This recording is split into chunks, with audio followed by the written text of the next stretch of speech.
कर देंगे धरती गगन,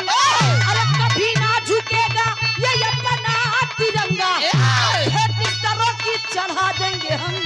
अरे बहा कर रहेंगे आजादी का गंगा।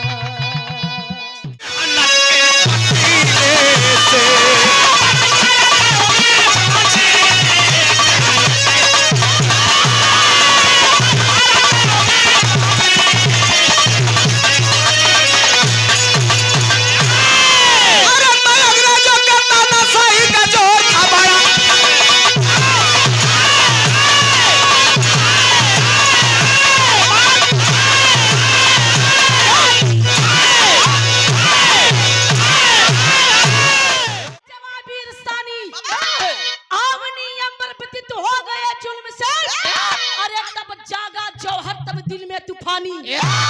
खून से लाल कर देंगे धरती गगन, अरे कभी ये नहीं झुकेगा ये अपना तिरंगा, अरे भेंट सरों की चढ़ा देंगे हम, बहा कर रहेंगे आजादी का गंगा। रखा है कदम हिंद में ब्रिटिश का बघेला, आकर के हिंदुस्तान में ऐलान कर दिया, आकर के हिंदुस्तान में ऐलान कर दिया, चले जो चाहे कुश्ती घोड़ा टांग कर दिया, चले जो चाहे काशी में नजारा है, अरे हमें ये भी तो प्यारा है, हमें वो भी तो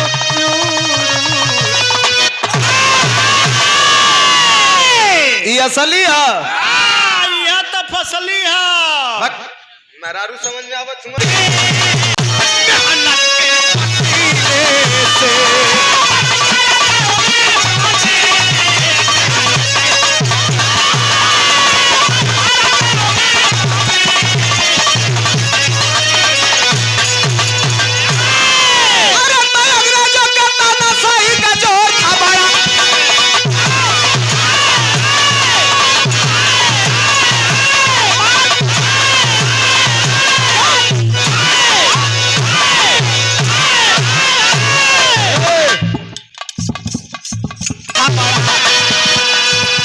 जननी भी लख रही थी जकड़ी जंजीर में, जननी भी लख रही थी जकड़ी जंजीर में, रोने के लिए आज कभी बचाना पीर में, 1897 का गोद ली बेला, रखा है कदम हिंद में ब्रिटिश का बघेला,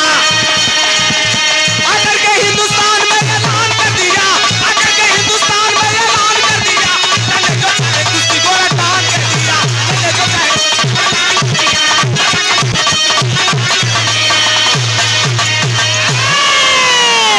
ए भैया बात के समझ ला, आप लोगन के बात समझ में आ जाई, कहानी समझ में आ जाई, हमार गावल बजावल सब सार्थक हो जाई। सन 1897 की बात है, हिंदुस्तान के अंदर नाग पचैया का त्योहार आ गया, और वही त्योहार में पहलवान लोग देही में अपन सरसों का तेल कड़ुआ तेल लगाए के एकदम रियाज मार रहल हुअन, और कुश्ती होत बा अखाड़े पे, अंग्रेजी पट्ठा जेकर नाम रह गोरा डान, आय के ओकर वजन बहुत रहे, 1 कुंटल 60 किलो का रहे, छोटकी हाथी रहल। हाँ चलल आयल आय के जब अखाड़े पे देखलस कि साला हिंदुस्तान के पहलवान इतने पतले पतले हैं, इन पर गिर जाऊंगा तो ये मर जाएंगे, ऐलान कर दिया कहे कि रुको कुश्ती नहीं होने दूंगा।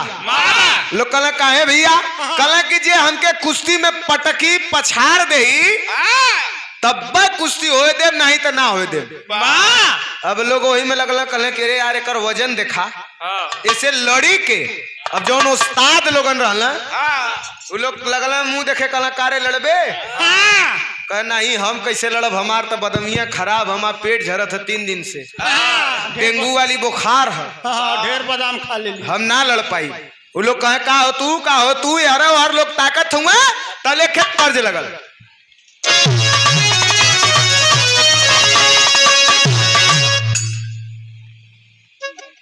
होता है अरे भाई तो लाखों में एक पावल जालन। भैया के भगवान सुखी रखे, बहुत बहुत प्रणाम हो, आशीर्वाद के इच्छा ता जिंदगी रहे। तर्ज हो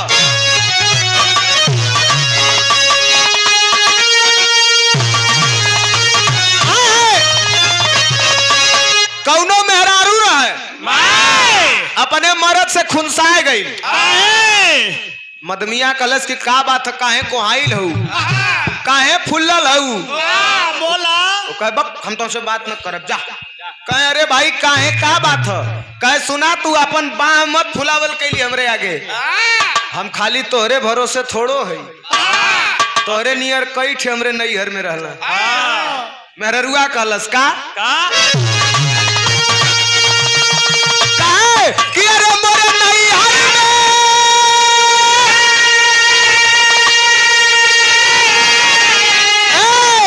मोरे नैहर में अरे तू कोई यार बा, अरे तोरा संगे ना जइबो। लेकिन भाव है यार अखाड़े पे भयल का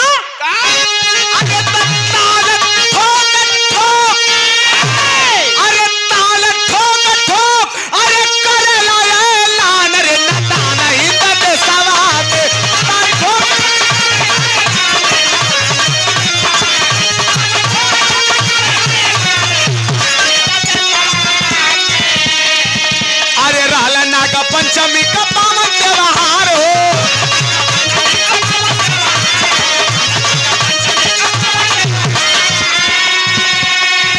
अरे देखा एक दूजे के सब सर झुकाए हो।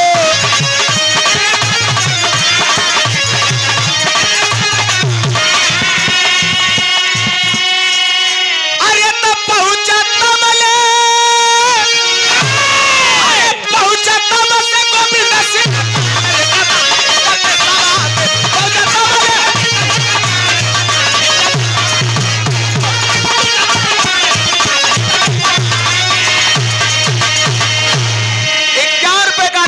तबले। वही अखाड़े के एक लतमरुआ पहलवान रहे,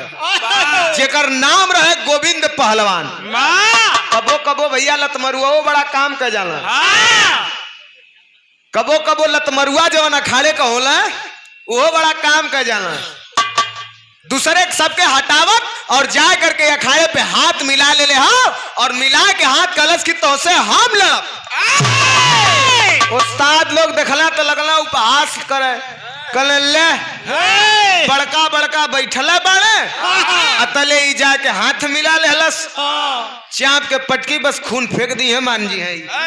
लड़ा था, देखल कितना लड़ल। हाथ जब मिलौले अंग्रेज कहलन कुश्ती बाद में हुई। घर पे जब आयल है तो गोविंद का एक बहन रहे जेकर नाम रहे गीता। करीबी में जवन आटत जुटत रहल वही खियाए पियाए के अपने भाई के बड़का पहलवान बनावे का सपना दिखत रहे। जब आयल है तब भयल का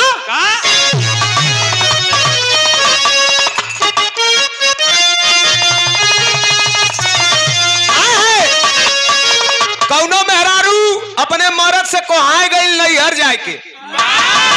अदमिया मनावत काहे कोहाइल हूँ, कलकत्ता घुमौली, दिल्ली घुमौली, अब वही जहाँ कहलू तहाँ लेके गईली।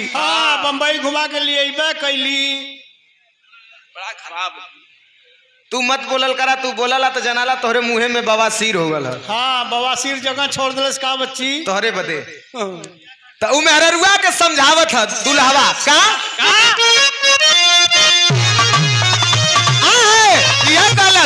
कि कहा तो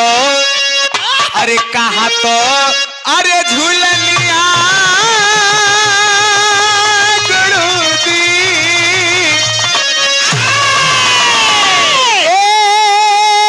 रनिया हो, कहा तो झूलनिया गड़ा दी। अरे गवनू के 4 दिन पहले जब घर आयल हो तो गीता बहनी अपने भाई के ललकारा था, कहलस कि भैया जान चल जाए लेकिन पटकाया मत। ललकारा था कैसे, तब गीता बहनी का सुन के बचनिया सुन के बचनी जवनिया में जोश भर गयल बा सीता बहिनी के सुन के बचनिया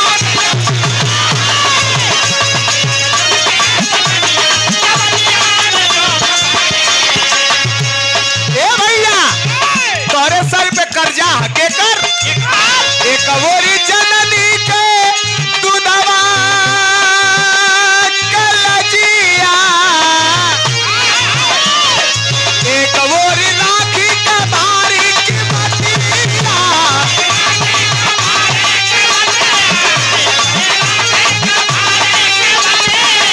अरे एक वोरी देशवा के पनिया एक वोरी देशवा के पनिया जवनिया में जोश भर गयल बा वोरी देशवा के पनिया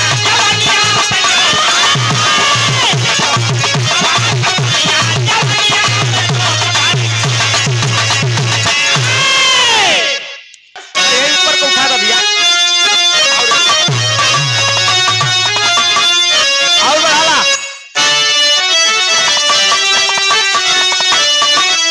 हेलो हेलो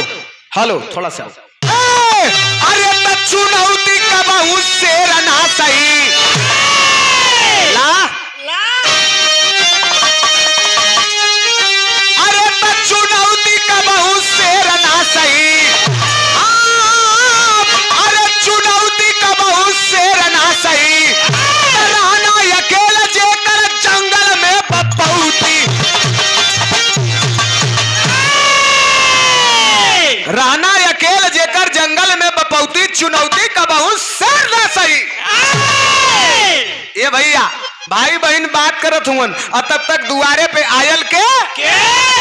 वह बुढ़ऊ गोलका चश्मा लगाए के लाठी लेके के बापू महात्मा गांधी जी आए के दुआरे पे खड़ा होके आवाज दिलन कलन की अरे बचवा गोविंद गोविंद जब अइलन तब भयल का तर्ज लगल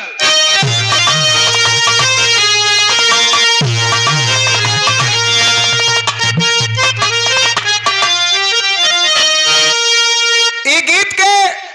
केहर भैया नहीं हाँ जबरदस्ती कई बार तो जेल जाइबा जेल चल जाई जबरदस्ती में आवा स्वर्गीय पारस गुरुजी इ लोगन बड़ा उमंग में गावत रहलन हाँ कैसे कैसे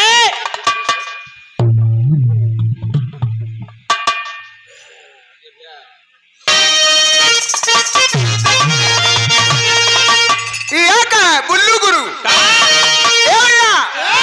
कह के अरे मुंगरी से मारी मारी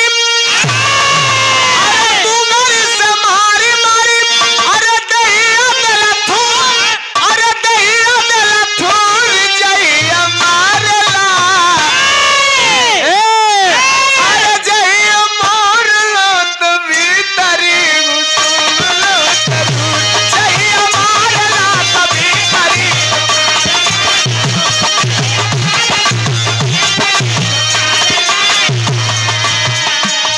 लेकिन भाव कैसे कैसे अरे गांधी जी गोविंद के अरे दुलारा बार बार अरे दुलारा बार बार लाला हिंद के पगाड़िया बचाई हो दुला लाला हिंद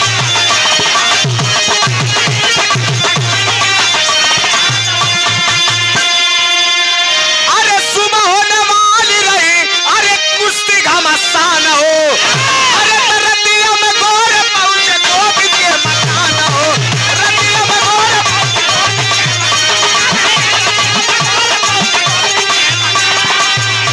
अरे करबा माला माल जइबा अरे कुश्ती में जोहार अरे जइबा कुश्ती में जोहार अरे देशभक्ति के अरे देशभक्ति के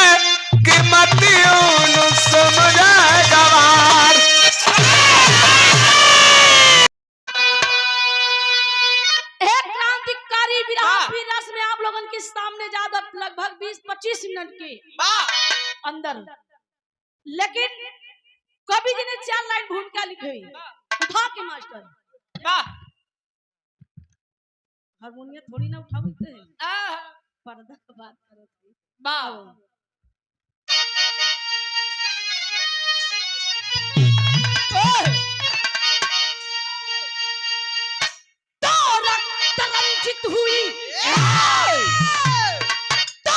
तरंजित हुई माटी अहले वतन की, कफन सर पे बांधे जवाबी रस्सानी, आमनी अंबर व्यतीत हो गए जुल्म से, अरे जागात जौहर ये दिल में तूफानी, खून से लाल कर देंगे धरती गगन, अरे कभी ना झुकेगा ये अपना तिरंगा, बिस्तरों की चढ़ा देंगे हम, अरे बहा कर रहेंगे आजादी का गंगा।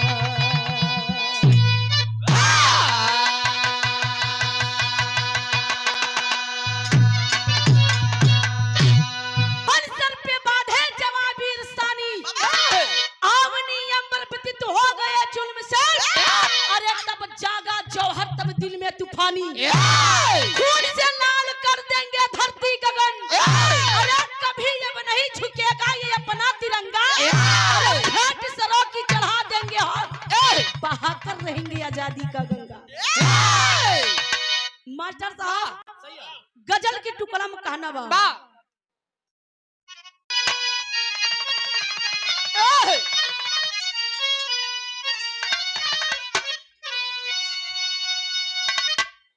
कहना बा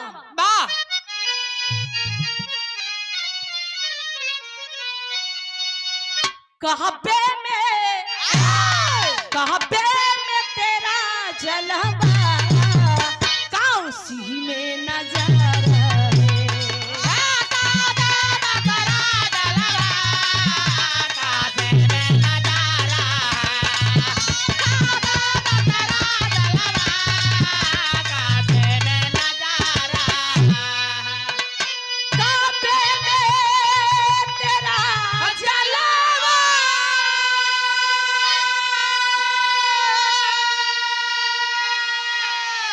काशी में नजारा है, हमें ये भी प्यारा है, हमें वो भी प्यारा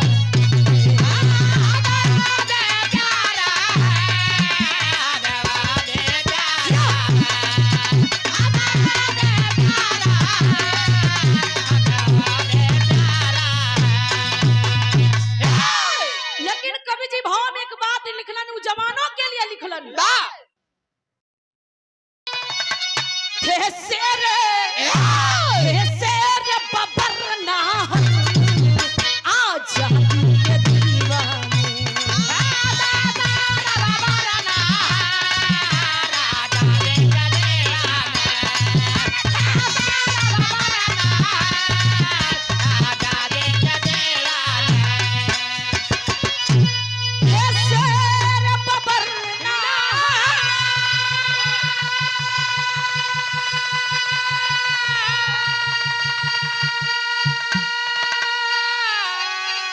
आजादी के दीवाने क्रोश था नस नस में फौलादी के मस्तानी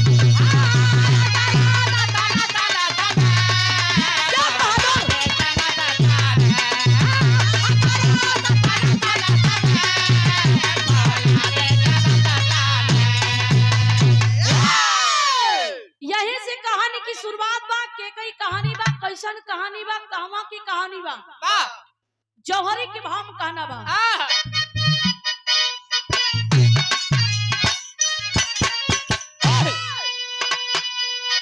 भारत की देख के हालात जब वीर बन गए बागी, अब जननी की गरिमा को कोई कैसे करेगा दागी, अब भारत से नहीं करेंगे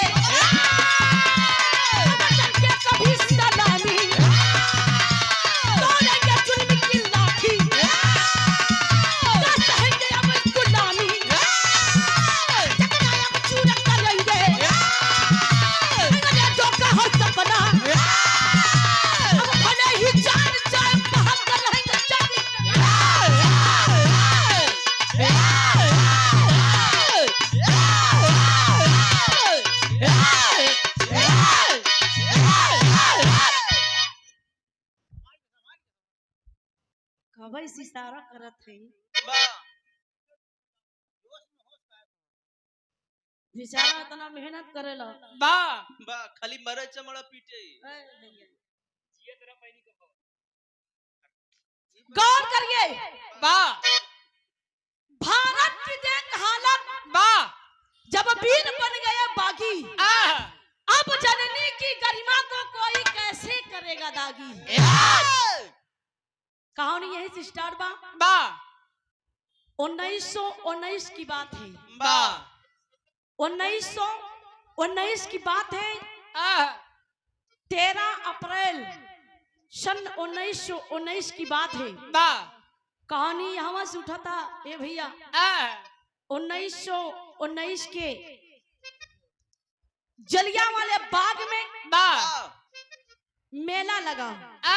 और आज भी प्रमाणित बा कि जलियांवाले बाग में बैसाखी मेला आज भी लगता है बैसाखी मेला लगा ये भैया कम से कम 20,000 क्रांतिकारियों ने एक सभा बटोरी कि भैया हो गुलामी की जंजीरों में हम कब तक जकड़े रहेंगे हमारे लड़किया से लेके बच्चा से लेके एकदम मर्द हो अंदर अंदर घुटत न लिखे पावत हुआ न पढ़े पावत है न कहीं चले पावत हुआ उजलियान वाले बाग में बैसाखी मेला में मीटिंग बटूरी सब अपन अपन विचार विमर्श करने लगे लोगन जे के मुहे से जितना निकला था जवन समझौता करे में ये भैया सब लोगन बोलत हुवन और वही मेलवा में एक लड़का गवा लड़का के नाम लगभग लड़का की उम्र लगभग 12-13 वर्ष की रहे 12-13 वर्ष की उम्र में एक लड़का अपने बाबूजी से कहे कि ए बाबू पिताजी उस मेले में हम ही जाऊंगा पिताजी बोले कि अरे ना ना ना बेटा अरे उस मेले में बड़ी बड़ी भीड़ है उस मेले में आप मत जाइए जो खाने का मन हो पीने का मन हो खिलौना उलौना सब लिया दे बेटा जिद कह दे ना बाबू हम जाब लड़का अगर एक बार जैसे मतलब नंगाई गए अरे बाबू हम चला दोनों गोड़ पड़ के तो बाबू माथा हो गया आप कहें ले 2 रुपया सारे चुप रहो लेकिन लड़का के आगे कहते नहीं अपन लड़का दूसरे के मेहरारू बहुत ही नीमन लागत है भैया जाना भैया अपन लड़का कितनो नाक थूक चुआउले हो भैया जो है 5 की चुम्मा चाटी कैले है अपन मेहर कितनी भी सुंदर बा देख देख के फारे खाथिन फलाने के मेहरारू कितना करिया बा कहीं अरे यार फलाना मेहरारू बड़ी टाप क्या माल है यही से कहना बा पुरानिया कहे ना अपन लड़किया दूसरे के मेहरारू बड़ी नीमन बा उ लड़का के नाम रहे उधम सिंह बैसाखी मेला में अपने पिताजी के साथ गईलन जब गईलन ये भैया तू मेलवा में एक शैतान दुष्ट पापी नलायक जेके नाम बा जनरल डायर लगातार 18 मिनट गोली चलवा दिया जौने समय गोली चले लागे भैया उधम सिंह के पिता अपने बेटवा के बचावे खातिर सीना में गोली खा गए जब गोली खा गए तो उस समय कितना क्रांतिकारी अपना जान बचाने के लिए कोई कुएं में कूद जाता है कोई गड्ढे में कूद जाता है कितने जान बचाने के लिए पहले तो लोग कुचल के मर जाते हैं वही समय उधम सिंह के पिता अपने 12-13 वर्ष की लड़का के आगे वो लड़का का हाथ पकड़ के कहीं कि ये बेटा ये जिंदगी अब हमार तोहरे साथे नहीं बा अब यही से हम सबसे अलविदा ले थे लेकिन हमसे वादा करा ये बटवा ये अपने क्रांतिकारियों का बदला उस जनरल डायर से जरूर नहीं है बतक पटक के उधम सिंह रोवत हुआ ने भैया वो सब अपने पिताजी से वादा करन कि पिताजी टेंशन मत लियो हम उस दुष्ट नालायक से बदला जरूर ले एक गीत लगे मार साहब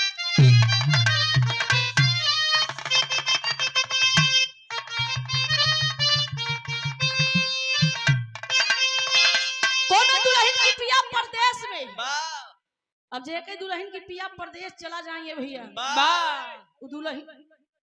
दुल्हन से पूछा लेकिन दुल्हन कहे कैसे कहे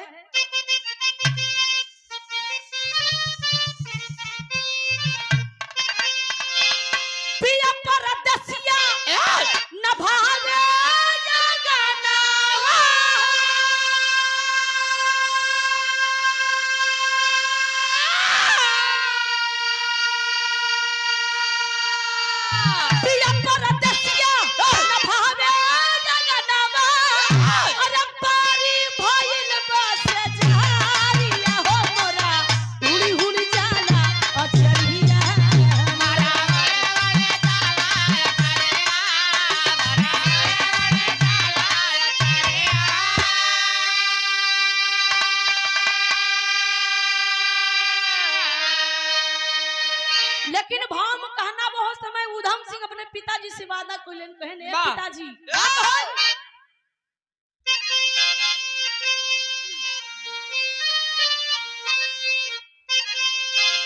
तलाक के याद धध के अरे उधम सिंह के दिल में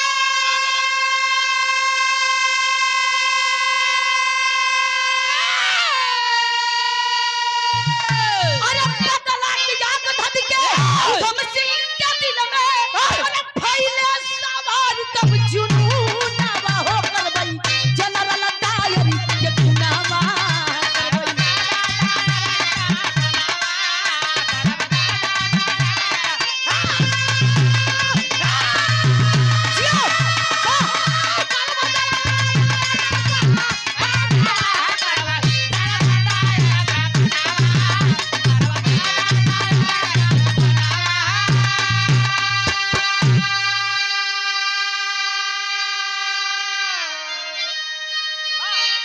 भइले सवार तब जुनूनवा करबई जनरल डायर के खुनवा। धीरे धीरे समय बीतत बा ए भैया होत का बाटे धीरे धीरे बीतल अरे 20 साल के समैया अरे छोड़ के पंजाब उधम गईले बम्बईया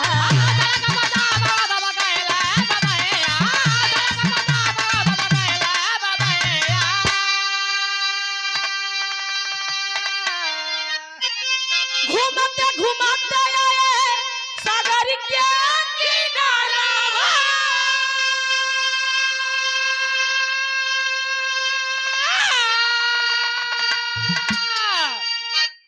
और ये प्रमादुली सम्मानित घूमते आए सागर के किनारा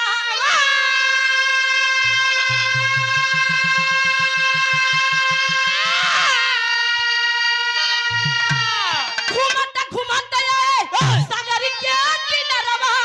अरे घाटल बाए को घटानवा हो करबई जनरल डायर के खुनावा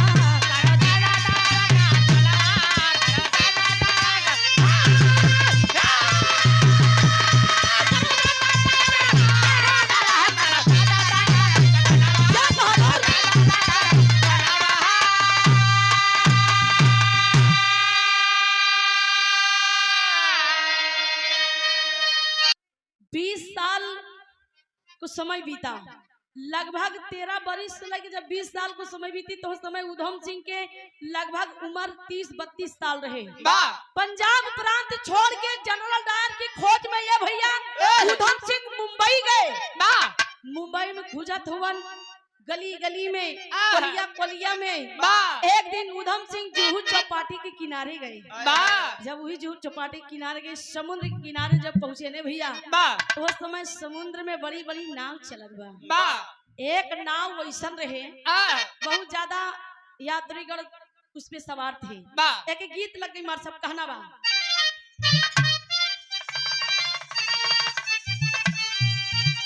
कोनो दुल्हन अपने दुल्हा से एक बात कहे का कहे मार साहब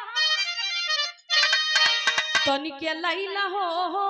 ए राजा लैला ए बलमुआ लैला हो तनिके लैला हो बलमुआ हमके कोला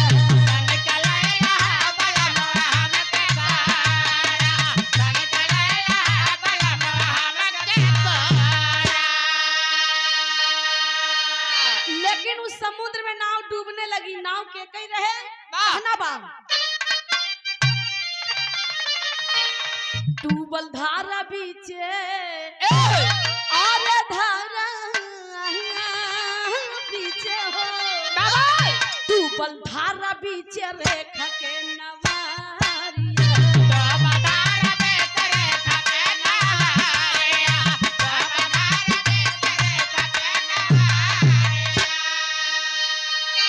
उनैया पे एक लड़की सवार रहे जेके नाम बा रेखा। रेखा नाम की लड़की सवार है जे समय बीच धारा में नाव डूबत बा ये भैया नाव डूबे लगल तो समय रेखा चिल्ला चिल्ला के गुहार लगाने लगी नाव डूब रही है भैया बचाओ बचाओ। उधम सिंह की निगाह जब पड़ी रे एकदम चौंकलन कोई अरे भैया बचाओ बचाओ नाव डूबता नाव डूबता केहू बचावे वाला नहीं भैया आपन आपन जान सबका प्यारी जब कोई छलांग मार के कूदने वाला नहीं था उस समय उधम सिंह गए बारी बारी से सबको बचाया जब रेखा का हाथ पकड़े तो रेखा एकदम उस समय मुंबई शहर के सबसे बड़े सेठ की बिटिया थी जिसका नाम है धनपत राव सेठ पिता का नाम था धनपत राव सेठ एक लौती बिटिया रहे रेखा अपन पूरे परिचय बताया कहे हमसे तो उसी मोहब्बत हुई गया उधम सिंह के ये मोहम्मद का होता रे मोहब्बत यह मोहब्बत है कहने तुझ कहाँ रहा वाली हूँ पूरी कहानी बताएं कहीं सुना हमार बात हमार नाम बा उधम सिंह ये मोहब्बत के चक्कर में हम नहीं पड़ी थी अभी तुम हमारे बारे में क्या जानी हो क्या सुनी हो रेखा अपने दिल की बात जब उधम सिंह से बतावे लगी तू उधम सिंह कहाँ है लड़की होश में रहो उस समय कैसे बतावे मात्र गीत लग गए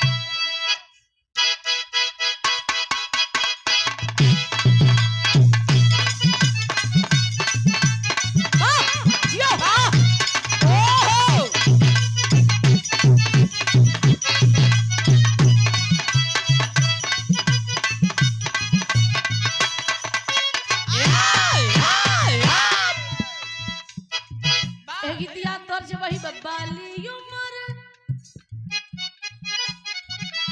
नया नोहरा भी कनिया बनड़ मेला देखई के जिद करतर हमरा के डलले बारू काहे तू झमेला में अरे गोरिया हेरा जाइबू मई हरि के मेला में लेकिन रेखा उधम सिंह से बात कहे तोहरा बिना हम जी ना पाई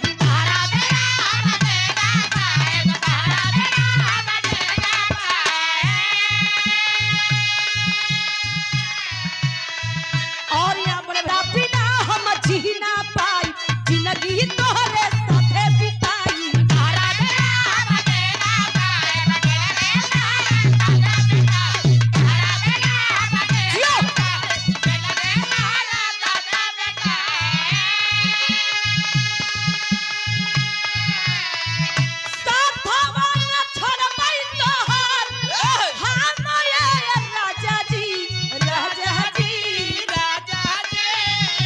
अपने जीवन के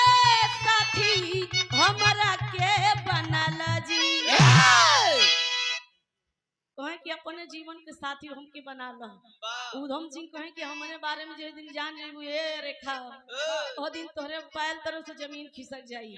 उधम सिंह पंजाब की पूरी घटना बतावत होने के गीत लगे मार साहब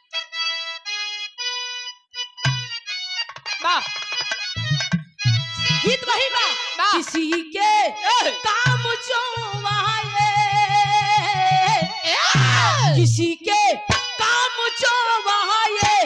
उसे इंसान कहते हैं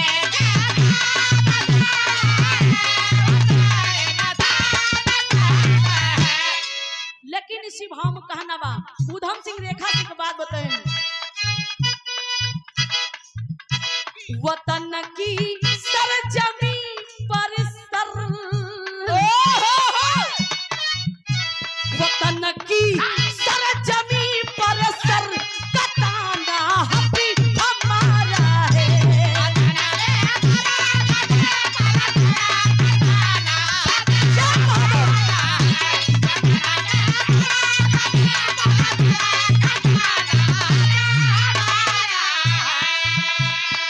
वतन की सरजमी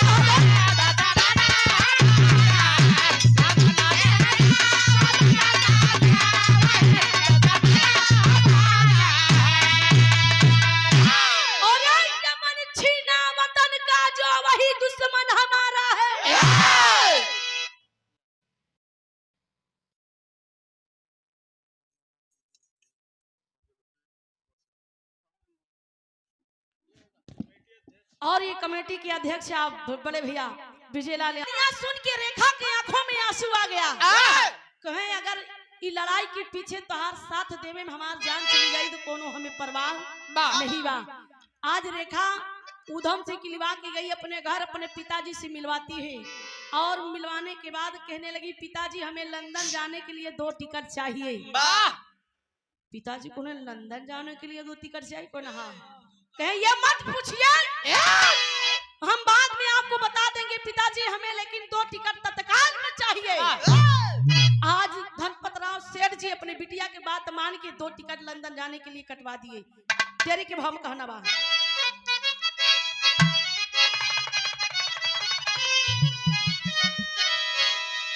कुर्बानी के दरमियान जान से मारूंगा,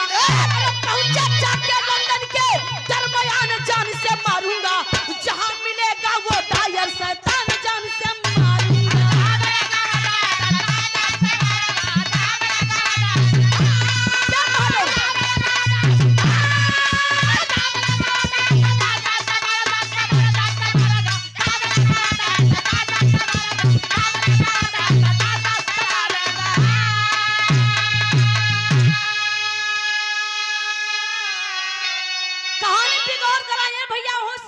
लंदन में जब उधम सिंह रेखा पहुंचला तो जनरल डायर की खोज में उधम सिंह फोटोग्राफर का काम करने लगे। जब एक दिन भैया पेपर में अखबार में छप के आया कि किसी कास्टन हॉल में मुख्य अतिथि के रूप में भाषण देने जनरल डायर आ रहा है, रेखा जाके खबर पहुंचाती है, पेपर दिखाती है उधम सिंह को कि तुम्हारा मंजिल अब दूर नहीं है, चल के वो मुसाफिर तुम्हारे चरणों में गिर पड़ा खुद। आज उधम सिंह पिस्तौल रिवाल्वर लेकर आज वतन की टोपी लगाकर जनरल डायर को मारने के लिए आज चलता है। आल्हा के भम कहना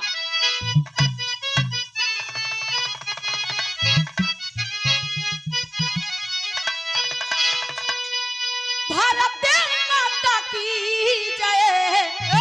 बोली के सपुतवा भैया हाथावा में लाई ली हले हाथिया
कास्टन हॉल में जनरल डायर भाषण दे रहा था कि भाइयों हिंदुस्तान की धरती पर कितनी मैंने गोलियां चलवाई, कितनी बारूदें मैंने चलवाया, बम चलवाया, कितने बहन बेटियों का इज्जत लुटवाया। इतना बतिया भाषण देते मान सामने से उधम सिंह तर तर तर तर तर तर तर तर गोली चला दिए, सीना छलनी छलनी हो गया, छाती गिरा। जनरल डायर धरती पर अंग्रेजों की तमाम सिपाहियां घेर ली चारों तरफ से और उधम सिंह के हाथों में हथकड़ी लगा के कारागार में डाल दिए। अदालत से मुकदमा चलता है, अदालत से फैसला आता है कुछ दिन के बाद कि उधम सिंह को फांसी दी जाए। फांसी के बतिया सुनते मान उधम सिंह हंस पड़ा, कहने लगा अगर मैं मर जाऊंगा हंसते हंसते मुझे कोई गम नहीं है, अगर मैं मर जाऊंगा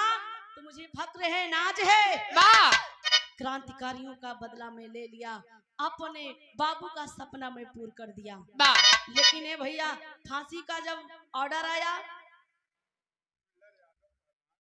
अंतिम इच्छा पूछा, जल्लाद ने कहा हीरो अब उधम सिंह 32 साल के नौजवान लड़किया खाई पिए की इच्छा बा। उधम सिंह ने कहा डानी ना खाने की इच्छा है ना पीने की इच्छा है, खाली मिले की इच्छा बा। मिले के जल्लादों ने कहा साला ये मिलना चाहता है, कौन है? मैंने सोचा ये खा पी के मरेगा, आत्मा को संतुष्टि पहुंचेगी, और ये मिल के मरने वाला है। हाँ वो कौन है? कहीं एक लड़की। जल्लादों ने हाथ पड़े लड़की कहे हाँ एक लड़की से मिले के बा। कहे अरे यार मैंने सोचा कि ये मरेगा अपने माता पिता से मिलकर, और ये लड़की के चक्कर में पड़ गया। तुम लड़की से मिलना चाहते हो, लड़की की क्या नाम है? उधम सिंह ने कहा प्यार से रेखा नाम है यार। रेखा को संदेशा दिया गया। भागते भागते आई, उधम सिंह के गले लग गई। उधम सिंह कहे अरे पगली तू कहे रोवत है? रेखा कहे कि हम रोई ना, आज तो हर फांसी हो गई बा। आखिरकार में ये भैया उस समय उधम सिंह एक बात कहे रेखा से, अगर मैं फांसी पे लटक जाऊंगा तब मेरी लाश हिंदुस्तान की धरती पे ले जाके कफन दफन करना,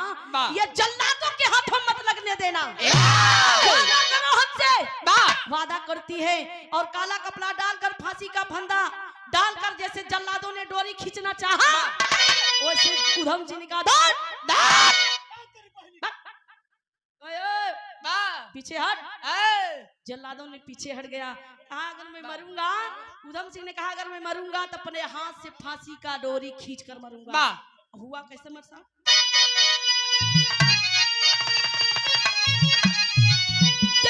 कुर्बानी चमन वतन का सींचे बीरवा,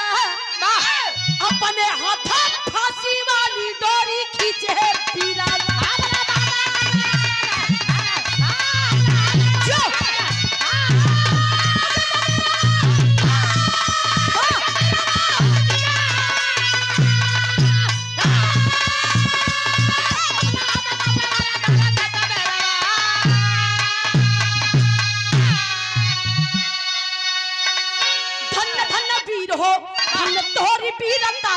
अरे लंदन में लिया जाके बदला चुका